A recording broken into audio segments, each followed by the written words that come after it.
Hello, everyone. This is my weekly podcast, The Survivors, and it is based on inspiring stories of people overcoming the odds and getting to the other side of these often difficult situations. My name is Jonah Bancroft, and we will be joined later by special guest Hunter Sineska. But for now, I just wanted to start on the North Korean condition and what's going on really over there as a whole. As you probably know, the current conditions over there are far from good, as people are left with no free thoughts, and propaganda is taking over as the only thought, and there's no free thought at all, because it's just what the government wants, and that's forced, again, through the use of propaganda. In fact, leaders in the North Korean government are even taking credit for global ideas like the burrito they claimed in 2016, which just didn't even make any sense. But in the case of Yeonmi Park, she gets a copy of the Titanic, and it's basically over for her, as she can see a different side and interpret that as she did.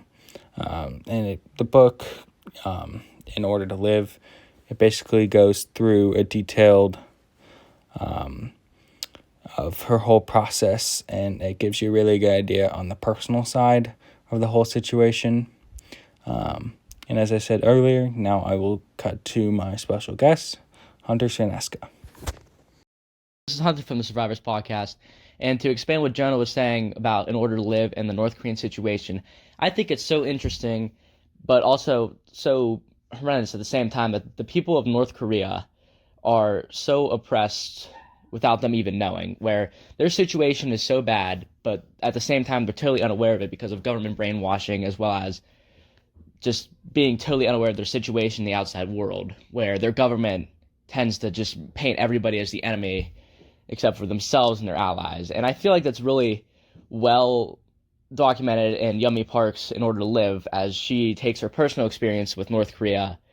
and writes down her thoughts on it, and also her very personal experiences at the same time, like what Jonah was saying,